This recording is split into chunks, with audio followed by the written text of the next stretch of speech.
वंदे मातरम। जय हिंद, जय भारत, जय जिनेंद्र। मैं कवि सौरभ जैन सुमन इस समय आप लोगों के सामने हूं। कल जब पूरा का पूरा देश स्वतंत्रता दिवस मना रहा था और जैन समाज अपना द्वितीय पर्व भी साथ में मना रहा था, और वो था भगवान पार्श्वनाथ का निर्वाण उत्सव, मोक्ष सप्तमी।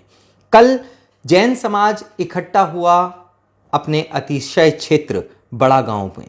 बड़ा गांव जो बागपत में स्थित है, वहां पर कुछ मुस्लिम वर्ग के लोगों ने भावनाओं को भड़काने के उद्देश्य से एक ठेले पर, जिस पर जैन शिकंजी का एक बैनर लगा हुआ था, उस ठेले पर मंदिर के निकट जाकर के मांस बेचा, बिरयानी बेची। उसका विरोध कुछ जैन समाज के लोगों ने किया और ये कहा कि आज हम लोगों का पर्व है और यहां मंदिर के निकट आप इस तरीके की कोई भी कार्रवाई ना करें जो कि भावनाओं को आहत करे। इस बात से खिन्न होकर के दर्जन भर लोगों ने, मुस्लिम वर्ग के दर्जन भर लोगों ने मंदिर के ऊपर हमला किया, समाज के ऊपर हमला किया। न केवल हमला किया, जिस बस के माध्यम से तीर्थयात्री वहां पर पहुंचे थे, उस बस के तमाम शीशों को तोड़ दिया गया, उसमें आग लगाने की कोशिश की गई। हमारी माताओं ने, हमारी बहनों ने, हमारे बच्चों ने भाग करके अपनी जान बचाई, और उनके बावजूद भी, इस घटना के बावजूद जब वो भाग रहे थे तो उनके ऊपर पत्थरबाजी की। न जाने कितने भाई ऐसे रहे हमारे जो चोटिल हुए हैं, जिनके सर फट गए, खून की धाराएं वहां पर बहने लगी। मैं माननीय मुख्यमंत्री जी से एक निवेदन करना चाहता हूं कि इस ओर सख्त से सख्त कार्रवाई करें। वो तीर्थ क्षेत्र, वो अतिशय क्षेत्र हम लोगों की भावनाओं से जुड़ा हुआ है। जिसने भी ये कृत्य किया है वो दंडित हो, मैं ये मांग रखता हूं। और मैं एक बात और कहना चाहता हूं, ये हिंदुस्तान है, ये अफगानिस्तान नहीं है जहां पर आपके तालिबानी ये मंसूबे पूरे हो सकें। निश्चित तौर पर यह हिंदू धर्म को, जैन धर्म को प्रताड़ना देने की दृष्टि से, उनके साथ खिलवाड़ करने की दृष्टि से, उनकी भावनाओं को भड़काने की दृष्टि से यह काम किया गया है, जो हमें स्वीकार नहीं है। मैं माननीय योगी जी से यह निवेदन करना चाहता हूं कि एक बार पुलिस प्रशासन को सख्त आदेश दें कि जितने भी लोग इस क्रिया में सम्मिलित थे वो सारे के सारे सलाखों के पीछे होने चाहिए। एक ऐसा उदाहरण प्रस्तुत होना चाहिए जो कि यह बताए कि यह उत्तर प्रदेश है, यह अफगानिस्तान नहीं है।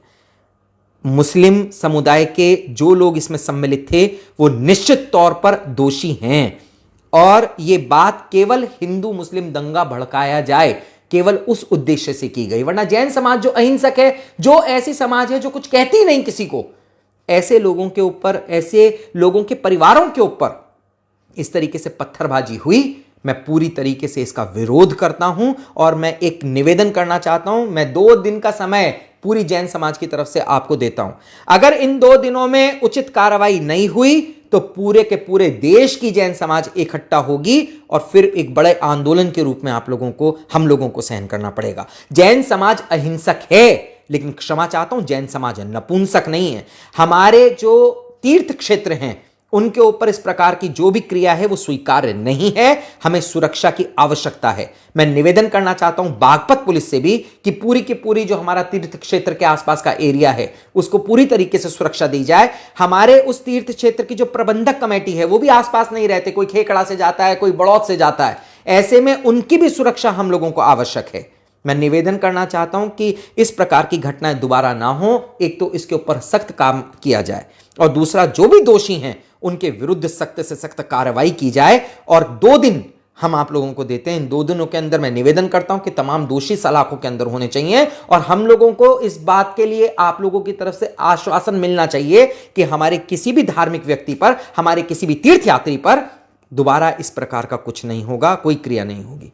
मैं पूरी जैन समाज से भी आग्रह करता हूं कि वो अपनी आवाज न केवल उठाए बल्कि अपने संबंधों के होते हुए उन तमाम लोगों से आग्रह करे कि हम लोगों को इस बारे में पूरी तरीके से आप लोगों के रिजल्ट्स चाहिए। यहां पर मौन होने की आवश्यकता नहीं है। यहां पर यह बता देने की आवश्यकता है कि जैन समाज वो समाज है जो इस हिंदुस्तान का सबसे ज्यादा टैक्स अदा करता है, तो हम लोगों को सुरक्षा भी पूरी चाहिए। यह आपकी नैतिक जिम्मेदारी है।